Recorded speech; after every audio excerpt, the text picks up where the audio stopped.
Good afternoon, everyone, and welcome.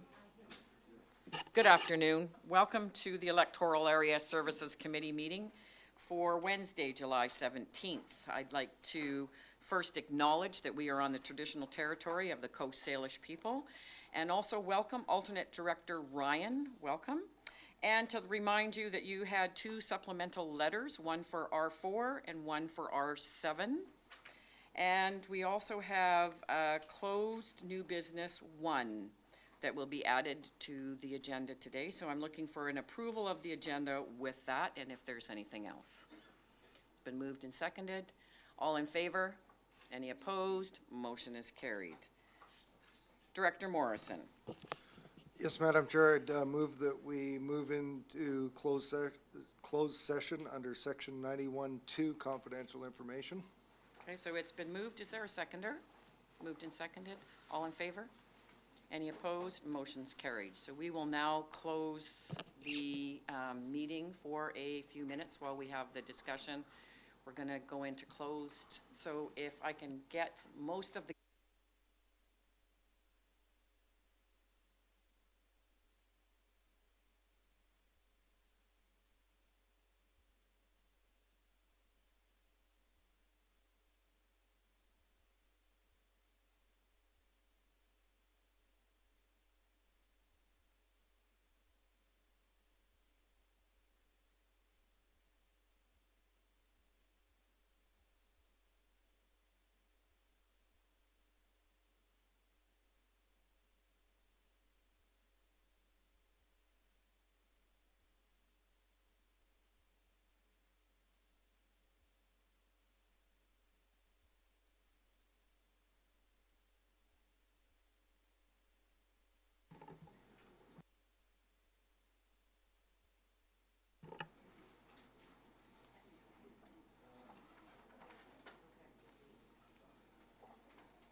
Welcome back. We're just waiting for the live streaming to come back up.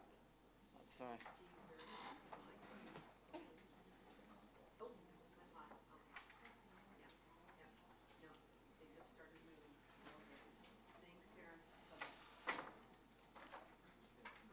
Okay, welcome back, everyone.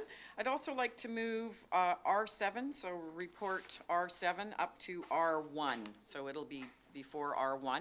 So if we can also do that on your sheets. And we move now to the adoption of the minutes of the Electoral Area Services meeting of July 3rd, 2019. Moved? Second? All in favor? Any opposed? Motion is carried. Moving on now to any business arising from the minutes. Thank you, Madam Chair. There is none. And we'll move now to public input period. So the public input period is subject to the following provisions. A total of 15 minutes is available for the public comment, and it's extendable by 2/3 majority vote. A speaker is welcome to comment on any items on the agenda up to a maximum of 3 minutes, excluding any matters that have been in a public hearing. And 3, that the protocol requires all comments to be presented in a polite, calm, and courteous manner using respectful language, civility, and decorum. Is there anyone that wishes to address the committee? Good afternoon. Good afternoon. Sheila Bell Irving from Shawnigan Lake. I'd like to speak about the VIU application to do a car show at the Shawnigan Lake School. I'm a little concerned with the amount of people that will be coming through our community. It says that this event's going to be smaller than the 10,000 that usually comes to 9,000. That's still 1,000 more than actually live in our community. And our roads are not the greatest. Our crosswalks are barely painted, and parking is at a minimum at that end of the lake. So I'm just going to be putting out a little cautionary of the traffic and the amount of people that would be coming through during this event, and how it could cause quite the bottleneck. We get lots of bottlenecks in that area already, and it's a very busy area with Mason's Beach right there and the kids going for ice cream and everything else. So just a little word of caution. Thank you. Thank you so much. Is there anyone else that wishes to address the committee? Good afternoon, Madam Chair. Good I'm Cliff afternoon. Evans from Shawnigan Lake. Madam Chair, on R2 for our building inspections and enforcement report, the public still hasn't had a report on the soil deposit bylaw, and we hear a bit of grumbling out from the truckers. For instance, they send in their trucking load reports, and they're not even getting an acknowledgement. And the other thing they were saying is that they wondered where all the money was going that CVRD was getting from the soil deposit bylaw. And I think that should be easy to explain. We've hired a soil bylaw officer. We've had to supply him with a vehicle. So I think we could, if we could have a soil deposit bylaw report soon for the public, it would be great. On R7, I noticed that Schedule A, B, and C is missing, and it says it will be attached. We have no idea what this trail plan looks like. It's not there. It would be nice if it could be included in the report. Thank you very much, Madam Chair. Thank you, Mr. Evans. Seeing no one else, we'll move on now to delegations. Oops, oh, come on up. How many more minutes do I have? Thank you. Hello, welcome. Hi, thanks for having me. Dale Alford from Shawnigan Lake. Alford family in Shawnigan since 1860s. I'm here to speak on R4. Just sort of my interest, there's a property I'm going to buy actually 2 doors down that has a right-of-way that comes down the lake, small property. So I'm interested to see the results of this variance. If the variance is approved, then there's a good possibility I'll go in on the weekend, clear cut it, strip all the vegetation off the property without permits, maybe even put some equipment in the lake to put pilings in dock, and I'll do it with disregard of process. Please consider that. Thank you so much. Is there anyone else? Welcome. Thank you. Lindsay Riddell speaking on behalf of R4. Some points that I would like you to consider before granting or denying this variance request. Excavation was done in a careless manner with no respect for property boundaries. Earthworks for the proposed development have already crossed onto our property line without permission. This excavation is affecting our slope stability on our property with no measures being put in place to control the slumping. Estimation would put the over-excavation at around 20 yards of earth material. Decks were built on the lake shore over weekends and stained on the lake in the high water table line.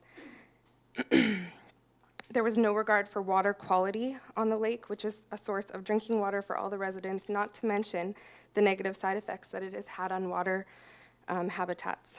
During the initial earthworks, the applicant was taking down trees both on Crown Land as well as trees in the riparian area without proper permits or assessments in place.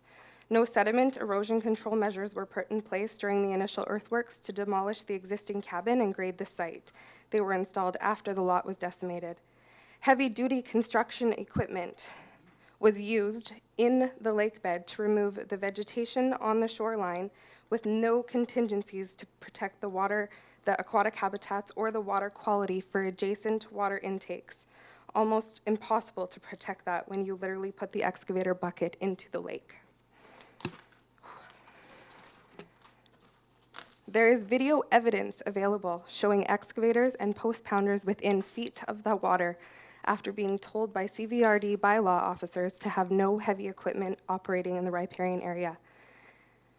As the only adjacent property owner to share a property line with the applicant, and the only one majorly impacted, I would like you to consider the advice of the CVRD staff report and deny this variance request, as there is no rationale to support the relaxed zoning application, and to do so is not in the public's best interest.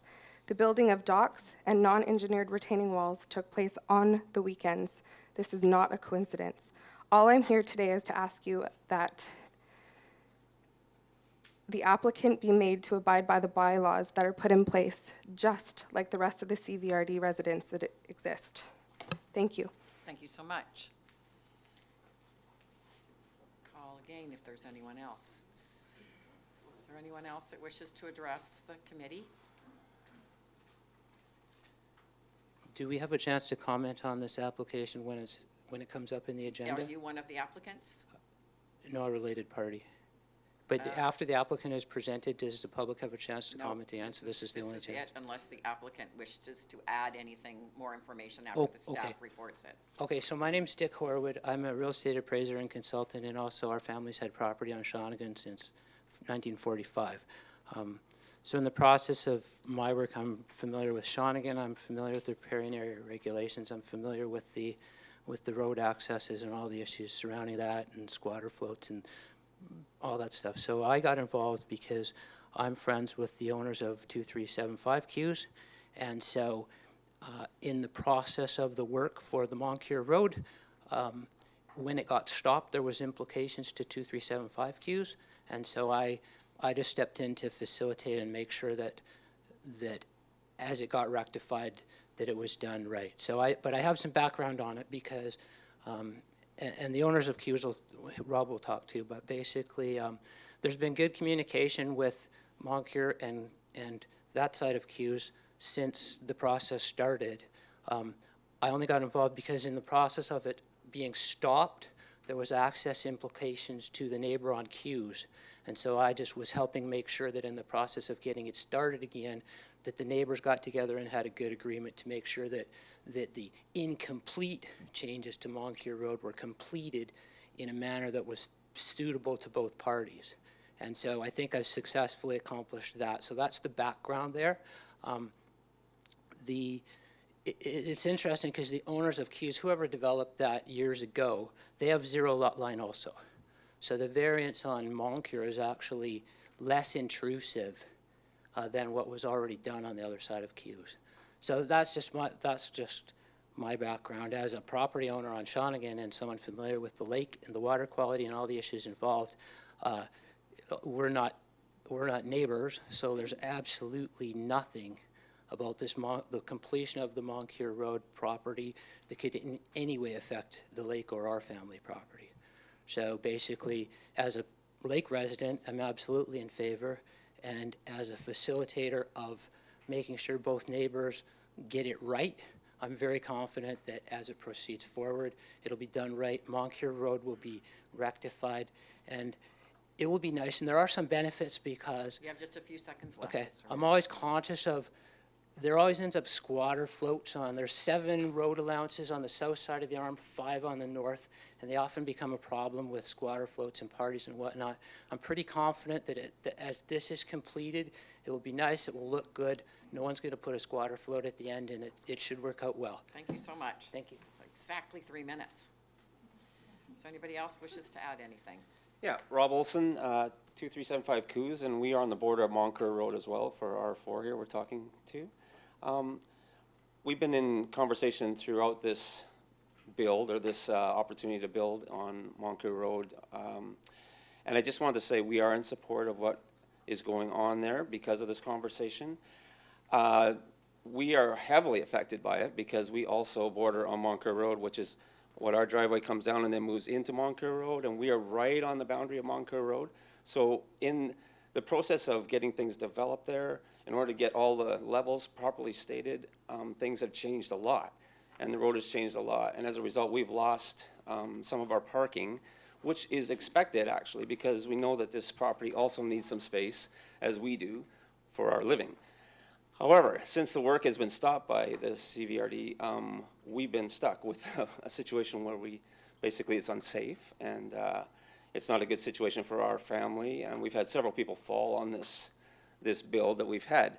So we are in support of getting it done because we see that it's something that could be done and done well. We've talked with the owner throughout the whole process, and we're confident that that will be done well. We see what's been done so far. We saw the plans for the building. We're in support of that. We see that it's going to be a nice building. We're happy with the communication we've had. We're happy with the way that they've developed down to the water, and we're happy with the dock, which is a nice small dock, which doesn't seem to affect much at all. So we do speak in support of it, and we're concerned that if something doesn't happen, we're going to be in a situation, if he's not allowed to continue on with their building, we'll be in a situation where not sure what we're going to do because the road has changed that much. So we're in support. We'd like to see it continue to go, and we want to see it develop and be done. So thanks very much. Thank you. Okay, I'm just going to see if there's anyone else, and I don't know what their time left is anyway. I think that we are pretty much, our 15 minutes is up. So I'm going to be moving on now to delegation. I'd like to invite Cindy Mui from Vancouver Island Consort d'Elegance and Motocross Weekend. Welcome. Hi. Firstly, thank you so much for allowing us to present today and for your consideration. There are a few things that in our presentation today that I will address, and so thank you so much for your concerns, for bringing up some of the concerns you have for the community. Those will be addressed and discussed in the presentation today. Oh, sorry. Thank you. Thank you. So a little bit about the event. So the Vancouver Island Concours d'Elegance and Motor Car Weekend formerly was known as the Motor Gathering. This is the 8th year that we will be hosting this event. The first 4 years were in Victoria, and the next 3 years was in Duncan. And so this year we have the hope to move it to the Shawnigan Lake School. The reason for that is that we would like to match the direction of the show towards a historical property that is found on the island. We've been working closely with the Shawnigan Lake School, and the opportunity presented itself to host a car show at the event. Something that they were very interested in allowing us to do, to partner with. The anticipated amount of attendees is between 5,000 to 10,000 attendees. In the last 3 years, it has ranged from 7,000 to 10,000 in the Duncan area. When it was the first 4 years in Victoria, it was between 2,000 and 3,000. So the range is between 5,000 for that reason, simply because we can't anticipate that. But knowing that for Shawnigan, the roads are a little bit smaller, the community is much smaller, one of the changes that we have made is to allow the event to be longer. In essence, before the event was between 11 and 2 p.m. So to this year, we are extending it from 10 a.m. to 4 p.m. so that we, in hopes to allow people to be able to come at different times of the day, stretch out the traffic so that we don't have the congestion and those types of things. So the requirements today is that we have written approval from Shawnigan Lake School, which we have received, as well as written approval from the RCMP, which we have received. And then the last component we are waiting on is the information with regards to the septic systems, which the Shawnigan Lake School is just finalizing, and we should have that this week. With regards to the purpose of the event for the entire duration of the 8 years that we've been having this event is to support local families within the local communities on Vancouver Island. We want to be able to highlight the beauty of the island, and thus that is why we've been moving it throughout the island at different properties so that people can have the experience of different locations on the island. We want to create a unique and family-friendly experience for everyone to attend. So one of the main reasons why we decided to have the show is because for anyone that is a car show goer, every every car show specializes in a unique set. So whether you're European cars, classic cars, muscle cars, or hot rods, it's a classification for one specific show. So if you are a person that loves all of those categories, you have to go to literally hundreds of shows that are on the island. And so what we wanted to do is we wanted to present a show that allowed everyone with the same interests to come to one collective event and not have to go to all the other ones. However, obviously, there are unique differences within every show, and so we're not trying to say we don't want people to attend those shows, but we just wanted to be able to bring one show to the island that allowed people to see a large range of different types of shows. We wanted to also forge different connections with the local businesses and support local and try to obviously incur more businesses throughout each of our businesses. So the purpose of changing our name this year to the Concordia Elegance is we wanted to bring a different caliber show to the island that most people are not able to see. If anyone's familiar with Pebble Beach, Amelia Island, the Crescent Beach Concordia Elegance, or Cobble Beach Concordia Elegance, it's a different level of class of vehicles where they're just so rarely seen. They're collector cars. They are specializing in, high, unique, maybe 1 out of 75 cars ever built. And so with that, it comes a lot of costs that are associated with most people having to travel to these places around the world to be able to see them. So for us, we wanted to be able, and it's very costly, not including just the travel costs in themselves, the tickets to go to the show are very, very costly to people as well. So we wanted to be able to bring a show like that to the island where people don't have to pay. Everything is by donation, and 100% of everything that we raise goes to the charities that we support. So that's one of the reasons why we wanted to do that. The benefactors of the show, they're broken out into 3 categories. One of the benefactors is the Cowichan District Hospital Foundation, which we've been working with for the last 4 years, and our donations to them in support of raising funds for a new hospital, as well as more equipment to better serve the CVRD and the surrounding areas, has come to just over $184,000. And we hope to continue this partnership with the Cowichan District Hospital Foundation. The next benefactor that we support is the David Foster Foundation. And for anybody that doesn't know the David Foster Foundation, they provide all non-medical expenses for families who have children who require life-saving organ transplants. So because of obviously our wonderful medical system that we have here in Canada, all the medical expenses are generally looked after. However, what most people don't know is that 80% of Canadians go bankrupt because of all of the non-medical related expenses that they have to incur for their children to travel from hospital to hospital, for hotels, and most of the time one parent has to quit their jobs, and so a lot of people are not able to afford their mortgages and all the expenses that are associated with that. So we, with the David Foster Foundation, strive to build more awareness to the awareness for organ donations, as well as the funding to support these families. And while the David Foster Foundation is a nationwide foundation, all of the donations that we raise goes to support local Vancouver Island families. Sorry.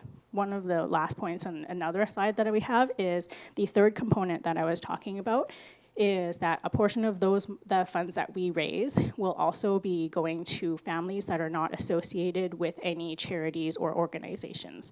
There are so many local families with children in need that we have on the island who are not supported by things like this David Foster Foundation or the BC Cancer Foundation that require our assistance as well. So we donate portions of that money for people with those needs. Last year we donated to a local family where they had 2 young children who basically what they had is it's called REDS. I don't know if anybody knows about that, but they basically, their children have a life expectancy of 12 years. And from 2 years old and onwards, they lose their speech, they lose their mobility, and they lose all functionality. And so as you can see as a parent, that is very, very sad to know that once you bring your children into the world, that they only have 12 years max that they have to live.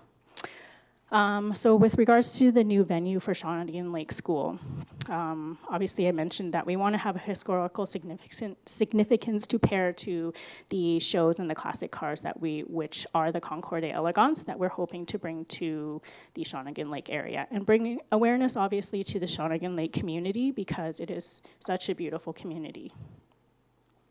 The community benefits that we can see is an increase in tourism, a huge awareness to the CVRD, boost the local economy by helping. What we do is we get sponsors from local businesses to support every aspect of what we do. Because 100% of everything that we raise goes to the charities, all of the expenses that are generally incurred by the show is donated by all local businesses to help ensure that just as much money as possible can go to the foundations and to the families in need. And then obviously our goal is to support the families within our community and the local hospitals that require this. Obviously, to bring up some of the comments that have been brought up, we understand very well that there is a traffic potential risk as well as disruptions for the residents in Shawnigan Lake. And so with that, with the last 7 years that we've been hosting this event, we have hired all of the traffic control people, we have dedicated parking assistants, we have over 120 volunteers that help us with this event. Right now we have hired JSK to do all of our traffic control, all the flagging, and also we have rented signage to reduce speed and let people know for all directions going into Shawnigan that there will be a show as well, should that be something that is approved. With the concerns for the residential disruptions, because of the traffic management, that has all been every little step that we've been taking in the last 7 years. As you can imagine with all the locations that we've never had a traffic issue just because of how prepared we are for the event. You have just a few seconds Okay, left. ensuring Sorry that to that interrupt. happens. So no worries. The concern about washrooms and the septic is we have that under control and we have porta potties if necessary for the event. And then just a couple things of why we do it. And then one local family that I did want to mention is a local family in Cowichan that we have supported based on this event as well. I'm not sure if anybody knows Poppy and her family, but this is the reason of why we do it. And this event 100% is for the local community and no other reason for that other than to support these children in need. So thank you very much. Thank you. This is right on schedule. Are there any questions for Ms. Mui? Director Wilson? Thank you, Madam Chair. I did have a question, but you've already answered it. But this sounds very good, and I'm glad it's going to the charities that are involved here. Thank you for this. Thank you so much. Director Kuhn and then Director Acton. I've been looking for the date. Maybe I'm blind. Can you give me the Oh, my date? apologies. It's August 25th. August 25th. Yeah, from 10 a.m. to 4 p.m. Thank you. You're welcome. Director Acton. Thank you, Madam Chair. So thanks for having this event in Shawnigan. Sounds pretty exciting, and it's going to have a good turnout. We hope so. I did briefly speak with the school. They've never had they've never had 5,000 to 10,000 Correct. people attend the school before. So I do know from past experience that parking is also an issue there. So I'm curious if you've thought about having some shuttling, or, because I know even just for the Cobble Hill Fair, we have to do stuff like that, so. Sorry, my apologies. I did Yep. forget to address that. So thank you so much for bringing that up. So with regards to Shawnigan Lake School, because they do have 325 acres in the surrounding properties, we have talked to them already about the parking plan and the traffic plans as well. So the 4 top fields that they have in the left corner of the property will be all used for spectator parking as well as show parking. The 2 lower fields that that they have will be used for show parking, as well as the surrounding buildings for Marianne Hall and the 2 other main buildings that they have, that will be for the car show itself. So when in talking to Veronica with regards to spectator parking, she anticipates that there should be parking for about 1,200 cars if we use all of those fields. Okay, and another question, it's often events happen at Shawnigan Lake School and the community's not even aware of it. So I really encourage you to advertise locally, like in our local newspaper, and or connect with me in any way that I can help spread the word, because you know, it's something that's happening in our community and it's a shame for families to miss out on that. Yes, thank you so much. We have been fortunate enough to have pretty much all local newspapers as well as national newspapers and the local radio stations and magazines support this event 100% by donating their services to help us reach the communities to let them know about the event.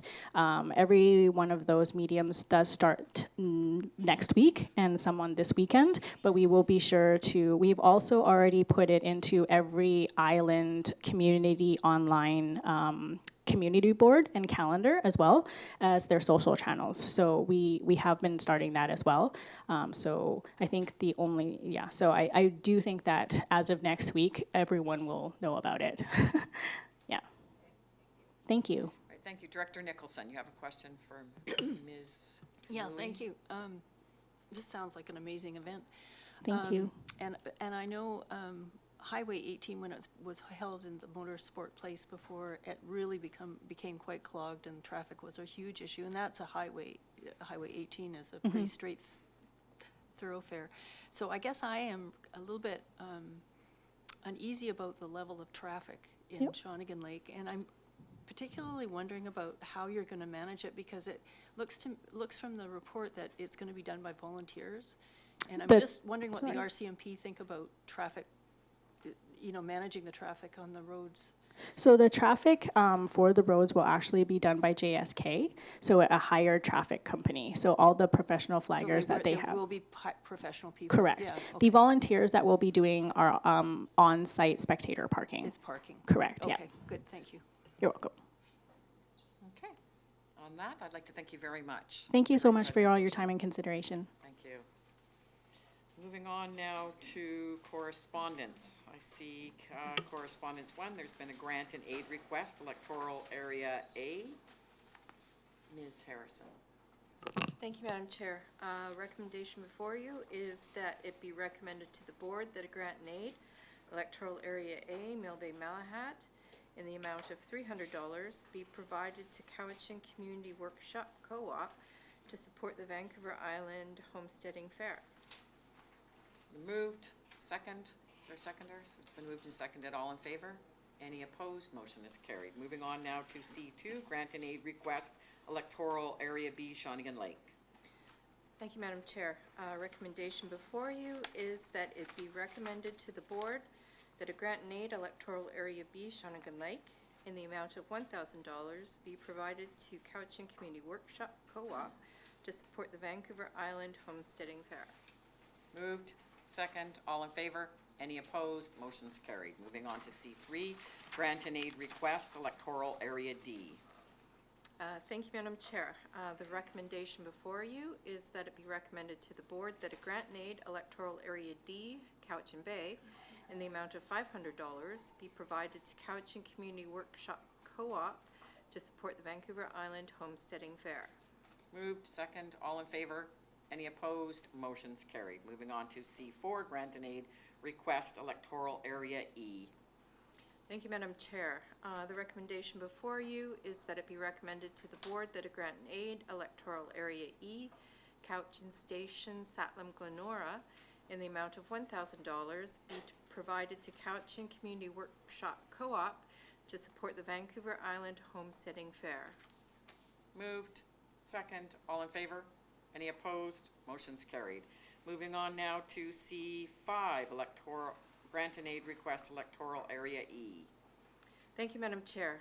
The recommendation before you is that it be recommended to the board that a grant and aid Electoral Area E, Cowichan Station, Satlam, Glenora, in the amount of $1,200 be provided to Coxsila Musical Festival to support the 2019 Coxsila Music Festival. Moved. Second. All in favor? Any opposed? Motion is carried. Moving on now to C6, which is correspondence. Thank you, Madam Chair. There's an email dated June 27th, 2019 from Diana Edwards regarding submission feedback for a discussion paper, and it's there for information. Is there any discussion on that? Director Morrison.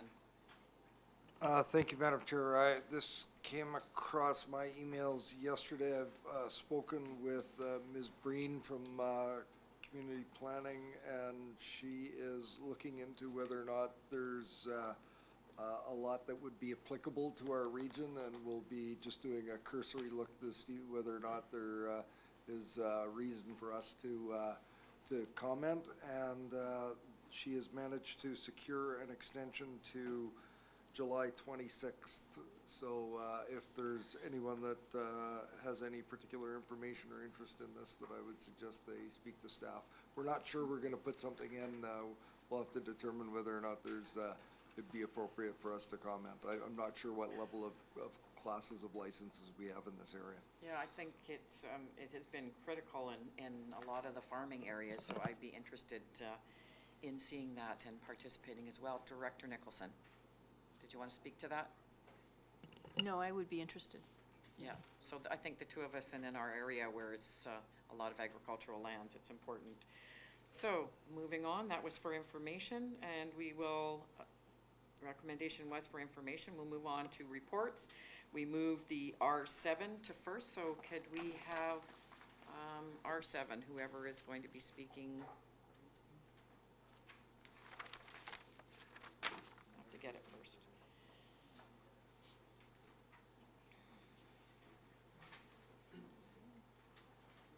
Mr. Batstone, welcome. Okay, thank you, Mrs. Chairman. I do not have a presentation. I don't have any visuals to go beyond what's inside the report, but I'm available for questions if necessary. Okay, I'm looking, what's the committee's pleasure? Anybody have questions for Mr. Batstone? Director Morrison. Move option 1. It's been moved. Is there a seconder? And could I have option 1 is option 1?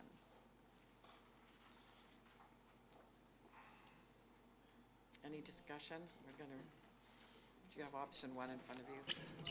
Madam Chair, option 1 is that it be recommended to the board. Number 1, that the Parks and Trails Division staff be directed to engage with discussions with the Malahat Nation concerning possible access to McCurdy Point Park, and that regardless of the outcome of these discussions, the precondition to the adoption established on June 19, 2019 of a tenure being registered be dropped. And 2, that a public hearing be scheduled with directors from electoral areas A, B, and C as delegates.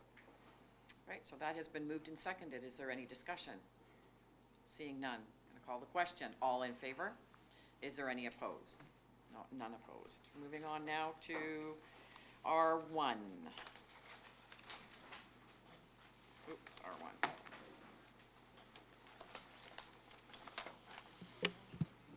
So this is just for information. It's the building inspection report. No, R1 is different.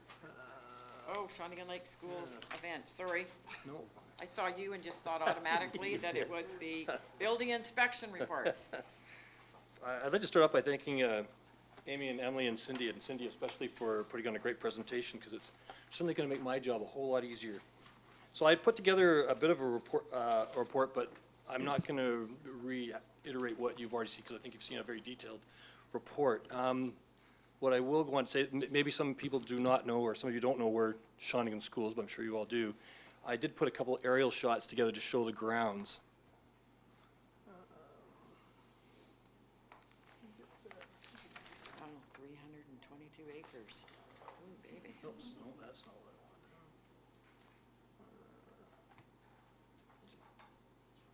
There we go. So it shows that there, I know parking was an issue, so it seems that they do have grounds to adequately facilitate the cars. When I was first approached about this, and they approached me about what they would need, I was unaware that there was even this 50-year-old bylaw. So I dusted it off and had a look through it and worked with them. And I can say that they, early in their presentation, had addressed all the things that I was going to talk about. So yes, they have addressed all the requirements of this list, including the one that they had talked about that was not complete, was actually with VHA. And I had even I've been in constant contact with VHA, including this morning, and can say they have been addressing everything that there is required. So before you was just this recommendation, and they're here for any questions. Okay. Director Acton. I'd like to move the recommendation, please. It's been moved and seconded. Could you read the recommendation, please? Thank you, Madam Chair. The recommendation before you is that it be recommended to the board that the application from the Gain Group for a special event to be held at the Shawnigan Lake School located at 1975 Renfrew Road, Shawnigan Lake, on Sunday, August 25th, 2019 be approved. Is there any more questions? Seeing none, all in favor? Any opposed? Motion is carried. Moving on now to R2, Mr. McDonald. This is just for information, so if there's any questions for Mr. McDonald, seeing none?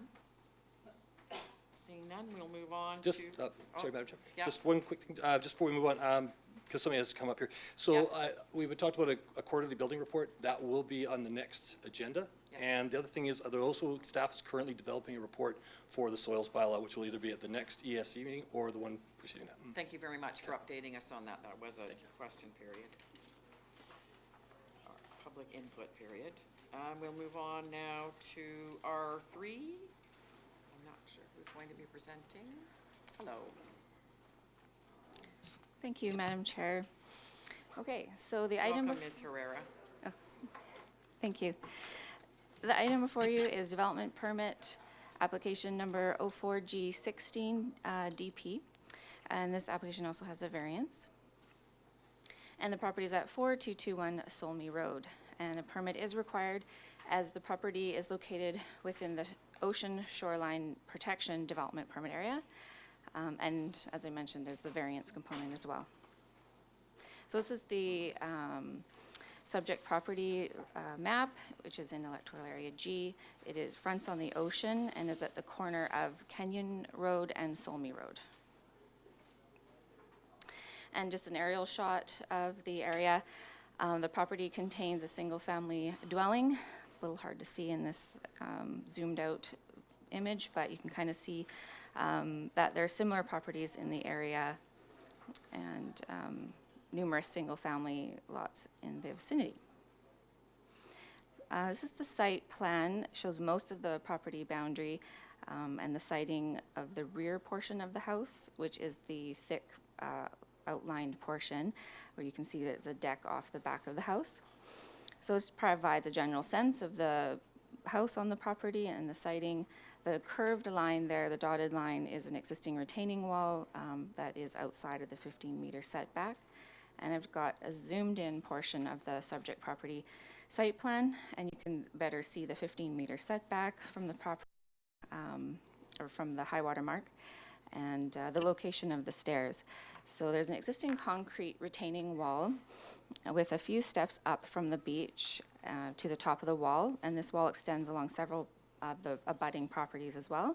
And the 15-meter high water mark is measured from the base of that existing retaining wall, which is considered the high water mark. There's a couple photos. This is the sort of existing wall. It extends through some of the various properties. And these stairs are actually already constructed, so this is actually a retrospective permit application. And these photos show the stairs that are constructed now, the materials. A geotechnical engineer commented that that there are several plantings and repairs that could be made, but otherwise the slope is intact in this location, and the application is considered to meet the intent of the DPA guidelines for this development, and staff recommends that the permit be approved and the variance granted. And the recommendation is on the screen, And the applicant is also here, Donald Adam, and is available if you do have any questions for him. Thank you, Madam Sure. Chair. Does the applicant have anything to add currently? Does the committee have any questions for staff or the applicant? Director Smith, who would you like to address your question to? Through the chair to staff, can you just go back to the photo alongside the stairs? There's, no, the one you just had. It looks like there's a definite water course that's set up beside there that's going to increase sloughing along that way. And is there any sloughing within the permit area on the whole bank there? And is there any sloughing or additional opportunities for sloughing and water discharge that would follow those courses? And the concrete walls at the bottom, do they have drainage in them to take the pressure of the drainage coming through those properties, through that property? That might be an applicant might be able to address that. Or do you? Thank you, Madam Chair.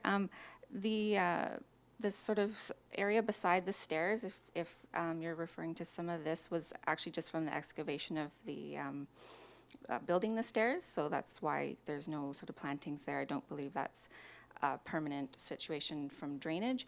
My understanding from the geotechnical report is that this slope is still stable, and in terms of the drainage, I'd have to defer to the applicant. I'm not aware of sort of the status of that wall at the base. It wasn't brought up as an issue through the geotech report. Director Smith, what would you, did you have another question? No, I have a comment, and it's that here we are with a completed item before us without a permit, and then we're now being asked to approve something that was done without a permit. And I'm awfully disappointed to see that happening. It continues to happen when it comes to waterfront properties. And it is disappointing to see an application come forward that already has the work done, and then an expectation that we will be approving it. I hope that this goes out to the people in the communities that have waterfront, that there is permits required. There's permits required for many things in the CVRD, and we seem to have people moving into our communities or in our communities that feel that they can do things without the permits. So I am disappointed to even see this before us, that it wasn't done with an application for a permit before being done. Okay, seeing there's no other comments, there is a recommendation. I'm looking to the director of the area. Would you like to read the recommendation? Director Smith? Can I just ask staff, if we denied this, could they remove the stairs and come back with an actual permit request prior to putting the stairs in? Thank you, Madam Chair. Essentially what would happen is it would fall into the realm of the bylaw enforcement to request that the stairs be removed because there was no permit granted, and then we'd have to go from there. I'm not sure what the applicant would decide to do. Director Nicholson and then Director Kuhn. I'll move the recommendation. Director Kuhn? It's been moved and seconded. Could I have you read it, please? Thank you, Madam Chair. The recommendation before you is that it be recommended to the board that development permit with variance application number 04G 16DP for 4221 Solomie Road be approved. Number 2, that electoral area G zoning bylaw number 2524, section 3.24.1 for setbacks from watercourse be varied from 15 meters to 0 meters for a staircase structure. And number 3, that prior to issuance of the permit, a geotechnical engineer provide a sealed letter to confirm all repairs and revegetation measures have been completed and installed to their satisfaction. Director Acton. This is for staff. In the past, have we given a variance for staircases in this case? I'm not sure if I fully understand the question, but I believe a variance is needed because it's a structure within the setback area. So I'm assuming some of these applications have come forward in the past, but I have not done a review of all previous applications. Sorry. Do you have a follow-up, Director Acton? No, thank you, Madam Chair. I'm going to call the question. All in favor? Is there any opposed? 3 opposed. Motion is carried. Moving now to R4.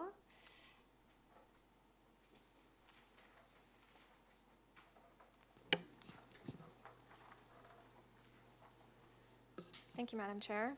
This is an application for a development variance permit for a residential parcel on Shawnigan Lake. These images from 2014 show that the parcel is located on Shawnigan Lake. It was treed. There was an uninhabitable cabin that's barely visible in the image. In 2018, the cabin was removed by machine, and there was damage done to the riparian area and some alterations to the land. The parcel is 0.1 hectares in size, or about a quarter of an acre. It slopes towards the lake, and it is 15 meters wide, so it's a fairly narrow parcel. The zoning of the parcel is R2. This map is on the slide to just show the surrounding properties. So the subject property is outlined in bold. To the right of the property is Moncur Road, which is an undeveloped and unmaintained public road under Ministry of Transportation's jurisdiction. The triangular parcel to the south, or the lower side of the subject property, is Crown Land. And to the left is the, at 2707, is the single residential neighbor to the subject property. Now you have to sort of change your orientation because the site plan shows the parcel oriented differently on the slide. The proposal here is to build a house and to relax the setbacks to the Moncur Road side and to the opposite or western side. I should say as well that a development permit application was required to deal with the restoration of the riparian area. The work that was done was contrary to the riparian freshwater development permit area guidelines of the South Cowichan Official Community Plan, and our means to rectify that are to have a restoration plan prepared and submitted through a development permit process, and that has been occurring over the past year. The permit itself has been approved by the general manager, so a landscape plan by a BC landscape architect in cooperation with a qualified environmental professional submitted the necessary information for us to issue or approve of the development permit. The financial security has not yet been posted to sort of finalize that development permit, but that issue has been dealt with. So with this application, there's no proposed development within the SPIA. This is purely an application to consider the relaxation to the setbacks. So again, the summary of the applications are R2 zoned. The proposed dwelling is 333 square meters in size. There's a length of 29 meters which would be located within the setback area, and the overall height is 9.95 meters. And there's no proposed development in the SPIA, as the restoration plan has been submitted for the previously incurred damage. The variance is requested to the front parcel line, which is to Moncur Road, be relaxed from 7.5 meters to 4.6 meters, and the rear parcel line, which is adjacent to 2707 West Shawnigan Lake Road, relaxed from 4.5 meters to 1.5 meters. So this is an elevation view from the Moncur Road side.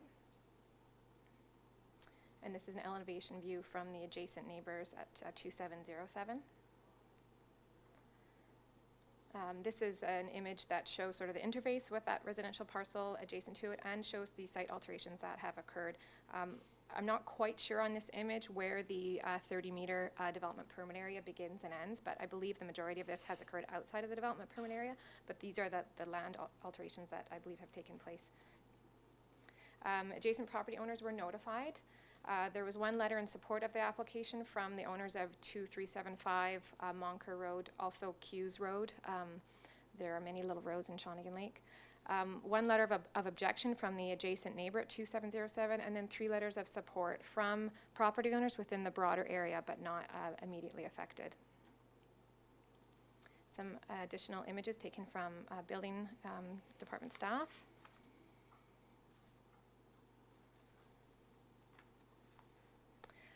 In the staff report, we mentioned that alternative development scenarios were requested by staff. This was provided to us after the staff report was produced, so I was providing it here for you for your benefit. This is a parcel with constraints because it is quite narrow. The darker gray area shows the buildable area.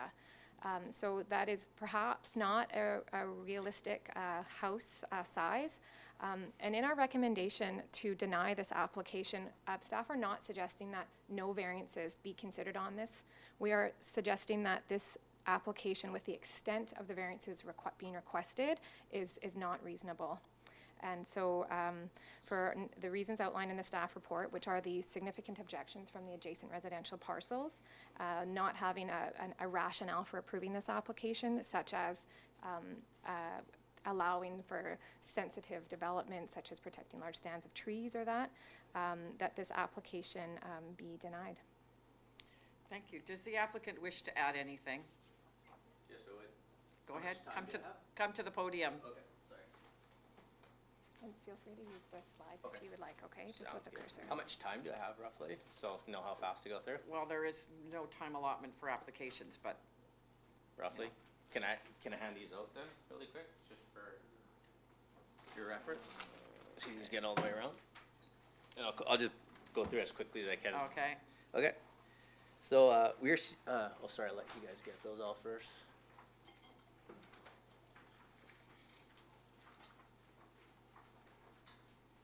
Oh, we got more coming.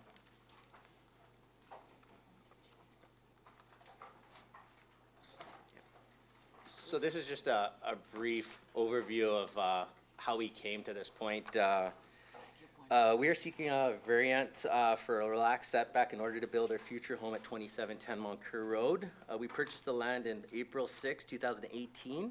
At that time, we retained an environmentalist, Thomas Roy, an engineer, a septic designer, and another environmentalist and a home designer, Java Designs.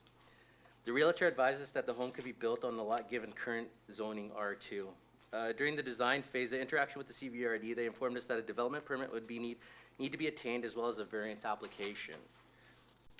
This is a very complicated lot because in the CVRD design process with the building application for a building permit, it was informed to Java Designs that the proposed setbacks which make building a conventional home near impossible from design and engineering point of view without a variance, as it would only be 10 foot 8 inches wide given the setbacks that you have now. Given the Ministry of Transportation cannot legally sell the land, meaning Moncur, that is right beside me, with access to the water makes this variance unique, as Moncur Road runs alongside 2710 for the full distance of the way. Upon purchasing the lot, Thomas Roy, the environmentalist, staked out the high water mark and the 15-meter SPIA area. We engaged the Ministry of Transportation for road access to the property. We requested the tree removal permit from the city, and we were informed by the CVRD that they do not have a tree removal permit in place, nor do they have a land clearing permit. We proceeded with said works, building Moncur Road to the property. We were advised by the MOT to have the road surveyed to make sure that we were building in the right spot, and it was built to the MOT standards. Our first interaction with the CVRD bylaw was around this time. Bylaw inquired about our works being done on the land, but no infractions were cited. Bylaw informed me it was pertinent to contact Sonny Brisky in the building department for removal of the dilapidated structure in the Thomas Roy report, which is attached at the end. It's got all the supporting documentation there. I immediately called Mr. Brisky and requested obtaining a demo permit. We were not at this stage at this time in the project, but we were going to get there in a matter of days. Mr. Brisky informed me the structure, more like a squatting shack, had no concrete foundation, no water or anything to it. It was just wood stood up there, no insulation, no nothing. Was not large enough to warrant a demolition permit. Mr. Brisky asked me about the location and the materials it was composed of and my access. His opinion was that cleaning up the area was good for the lake area. During this process, I dropped tentative plans of the proposed residence to Mr. Brisky, and he became disgruntled that I lied about the size of the structure. I informed him that the outermost marks of the debris were noted, still no infraction was given. During the time in the meeting with the CRD office, we requested for plans, a request for plans was made and a process we were to follow. Asked about our future intentions, we informed them a dock was to be installed. I asked if a permit was required and was informed that no permit for a dock was required. We informed the CVRD that the existing road to the cabin, a gravel road, was to be used. No contention was given at the CVRD office at all. We installed a floating dock and a fixed dock with anchors at the high water mark. During construction of the fixed dock, a stop work order was issued and was put on the dock to ensure we were built out of the Spira and beyond the high water mark. Surveyors were called to layout and was submitted to the city.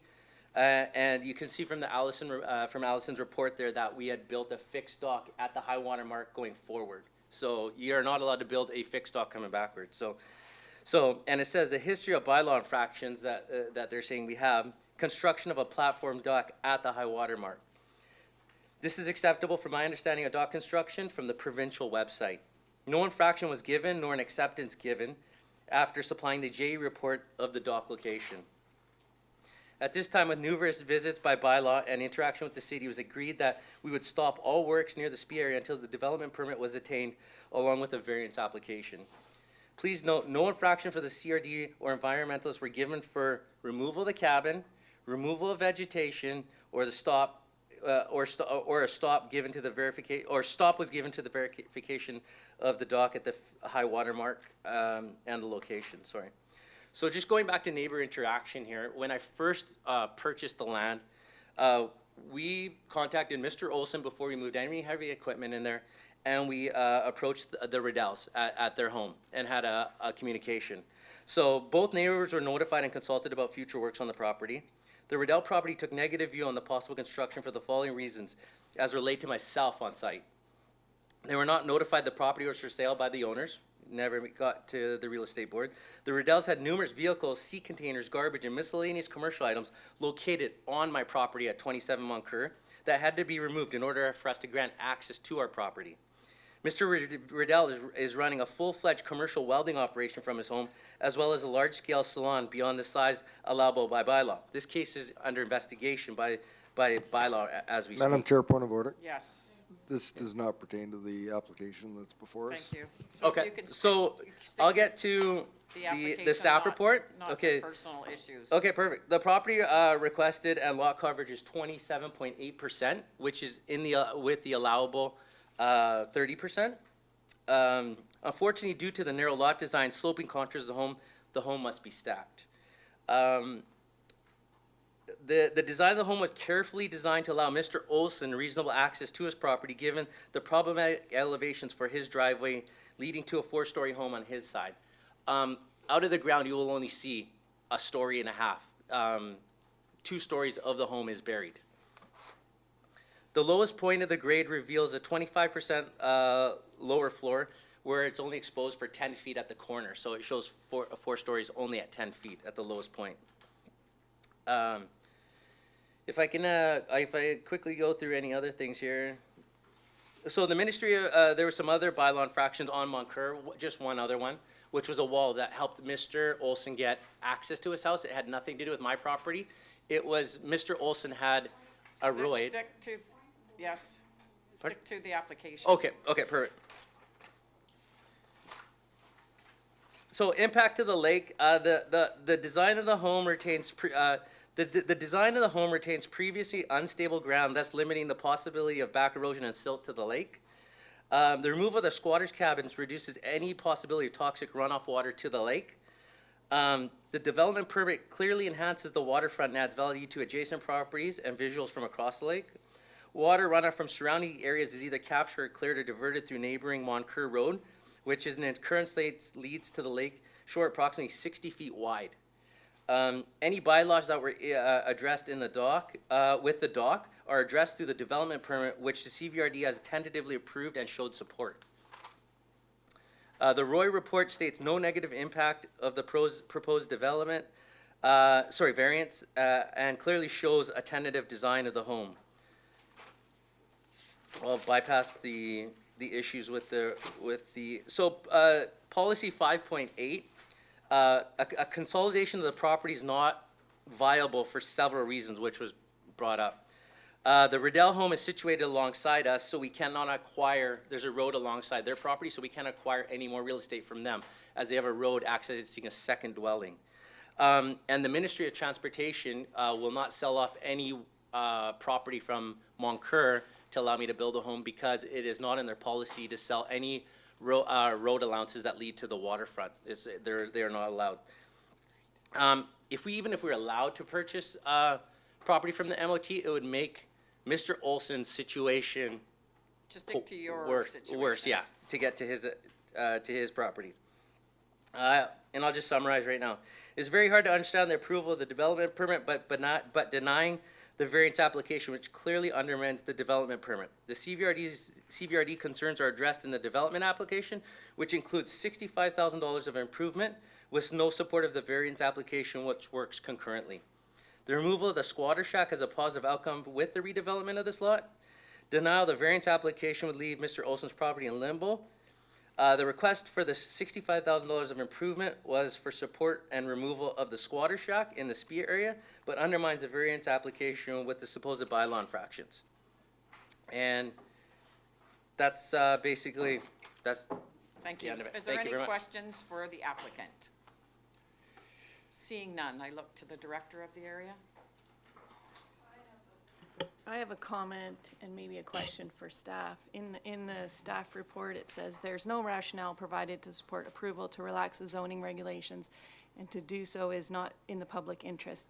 Staff acknowledge the subject parcel is a narrow lot, 15 meters wide, with much of it undevelopable due to watercourse setbacks. In this type of scenario, planning staff typically encourage landowners to be aware of the zoning regulations prior, that's like key right there, to design and to build within the limits of the bylaw without significant justifications for the request that could provide a counterbalance to the reasonable opposition and potential environmental impact. Staff are not in a position to recommend approval.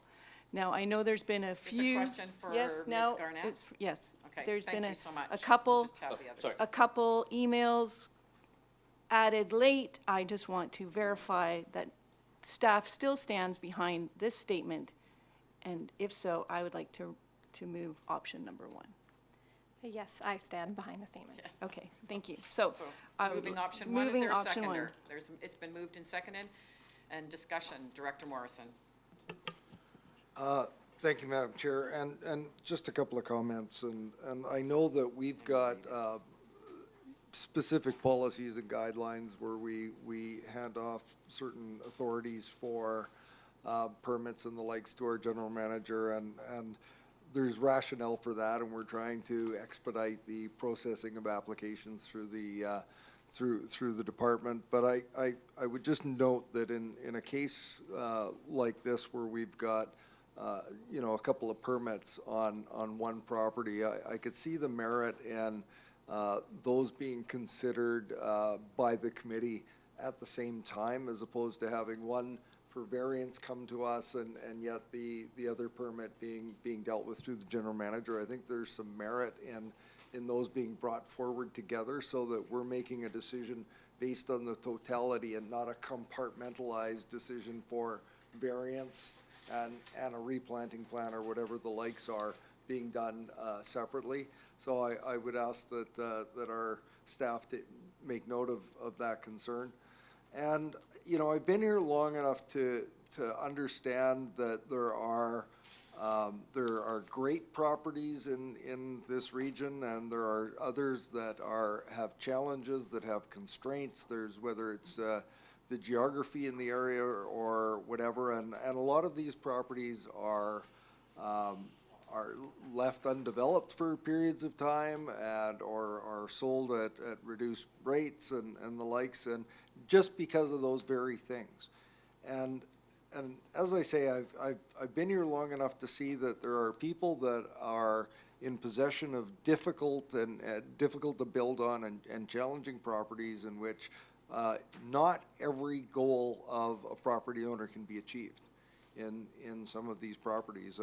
And you know, it's very likely that as what was described as a squatter's cabin was there and of a size because of some of the constraints on the property. So I know that that there were some fairly raw feelings expressed by an individual who got up during public input in regards to how our riparian areas are treated, and I could absolutely sympathize with that feeling. We are looking at the death of our riparian areas by 1,000 cuts, and I get pretty darn upset when things like that happen. But in specifically around the nature of this request, there isn't room to build a big house on this property, and I think that knowing that going in, when people make acquisitions of properties like this, there has to be an accommodation, and I think staff are quite realistic when they say that there will be some form of variance required to build on this. The extent of which is being asked of us today, I'm not prepared to support, and I will support the recommendation that's been moved by the area director. Thank you so much. I turn to Ms. Harrison to read the recommendation, and we will. Thank you, Madam Chair. The recommendation before you is that it be recommended to the board that development variance permit application number DVP 18B02 for 2710 Moncur Road to vary section 8.4B3 of zoning bylaw number 985 to reduce the minimum setback requirement for a front yard setback from 7.5 meters to 4.6 meters and a rear yard setback from 4.5 meters to 1.5 meters for construction of a residence be denied. Call the question. All in favor? Any opposed? Motion is carried. Moving on to, and any of this will be going to the Wednesday, July 24th board. Forgot to announce that before. Moving on to R5, an application for Trans-Canada Highway, 4450 Trans-Canada Highway. Welcome. But it doesn't extend. This doesn't extend. Good afternoon. Good afternoon, Ms. Wilby. Before you is application RZ 18E01, which is an application to rezone Dr. Kuhn? a property to allow for redevelopment of a vacant commercial property. The property is located on the Trans-Canada Highway in Electoral Area E at the intersection of Wilmot Road. It's about 200 meters south of the Coxsila Road intersection. Can you hear me? Yes. Oh. Yes, we can. Sorry. The subject property is designated commercial in the official community plan, mainly surrounded by agricultural land. There's commercial and institutional uses across the highway in Electoral Area D. The zoning on the property is C1, convenience store commercial, which allows for a convenience store, a gas bar, and an accessory dwelling. The applicant has requested a new commercial zone to permit a broader range of commercial uses. An OCP amendment is not required. Here you can see some photos of the site property. As you can see, it's vacant and partially paved. Across the highway, you can see the Cowichan Bay Fire and Rescue Building, as well as the, Crossroads Commercial Center. In October of 2018, this application was presented to the group, and at the time, the direction was given to prepare amendment bylaws. And accordingly, the proposed amendment bylaw would rezone the property from C1 to C5, which is a local commercial special zone. Here you can see the existing permitted uses and the proposed permitted uses, and we can come back to this slide if there are any questions. In addition to the C5 uses, there are some site-specific provisions proposed, which would apply only to the subject property. They include an addition of certain uses at the request of the applicant and an exclusion of certain uses based on concern that they would generate too high a volume of traffic for that location. There's also a proposed requirement for a 4-meter landscape buffer, which would is intended to mitigate impacts on the surrounding agricultural lands. And finally, a requirement for an oil and water separator for the parking area, since the proposed use is for an automotive service station. The recommendation before you is that the bylaw be forwarded to the board for first and second reading. We've also recommended that a covenant be placed on the property requiring storm and rainwater management measures prior to consideration of adoption of the bylaw. And finally, that a public hearing be held. Okay, are there any questions for staff? Seeing Director Acton and then Director Smith.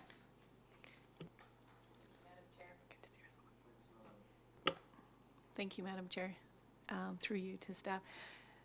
Can you explain the covenant on title for the rainwater management? I've never seen that before in my time here. Sure. So in most cases, the rainwater management is dealt with at the time of subdivision or is dealt with through the development permit process.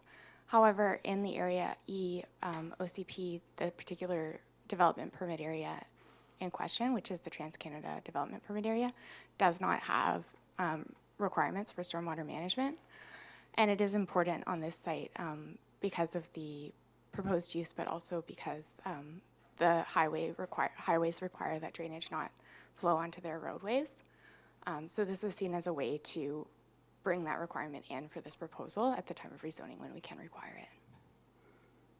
Follow-up, Director Acton? Thank you. So is that something that would be rectified when we modernize our bylaws and, okay, zoning, okay. Director Smith.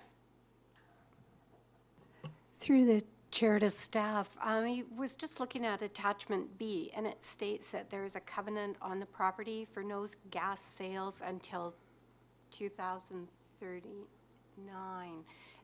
What happens with that?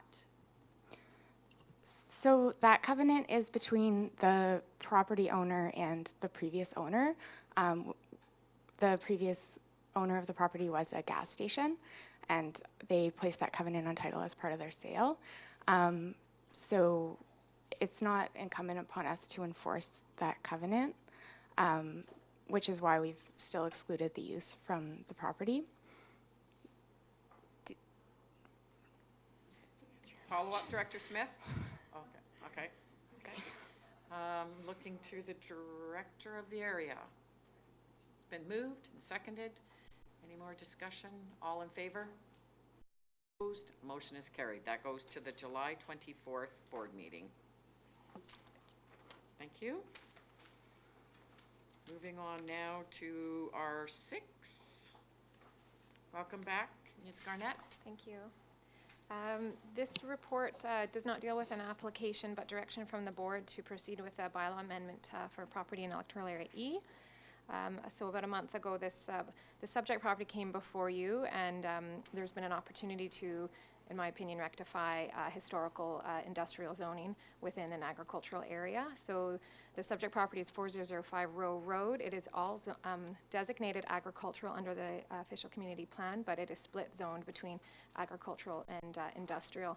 But the current property owner supports a rezoning to an agricultural residential use as long as there continues to be some subdivision potential. So that's basically what the board has directed staff to do.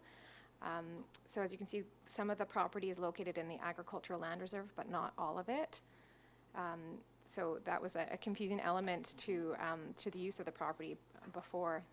The proposed zoning amendment would rezone all of the industrial portion of the property within the ALR to A1, and rezone the remaining part of the industrial to A7, which would allow for subdivision of that along that A7 boundary. The idea being that the A7 zone is actually structured exactly the same as the A1 zone is, except for the minimum lot size. So once subdivision is completed, if it's completed, in a zoning bylaw update, the properties can just be entirely zoned to A1, although the subdivision would continue. So I hope that this map illustrates the intention of the bylaw amendment. The recommendation is to proceed to the board for a second reading, and the public hearing is not required as there's no amendment to the official community plan, so we could proceed with a public notice, which is the recommendation. Thank you. It's been moved. Second. I'd like to read the recommendation, and we will move. Thank you, Madam Chair. The recommendations before you are number 1, that zoning amendment bylaw number 4285 for 4005 Row Road be forwarded to the board for consideration of first and second reading. And number 2, that the recommendation to the board that a public hearing for zoning amendment bylaw number 4285 for 400 Row Road be waived in accordance with section 464-2 of the Local Government Act, as the proposed zoning amendment is consistent with the Cowichan Station Satlam-Glenora official community plan. Seeing no other hands up, I'll call the question. Oh, Comment, Okay. just to make note that Area Yes. E seems very active. It's hopping right now. Lots going on. All in favor? Any opposed? Motion is carried. Moving on now to unfinished business. Do we have any unfinished business? Thank you, Madam Chair. There is none. There's no new business. We move now to question period. Is there anybody in the gallery that would like to address myself and truly a question and not statements of opinions? Questioners are not permitted to make a speech.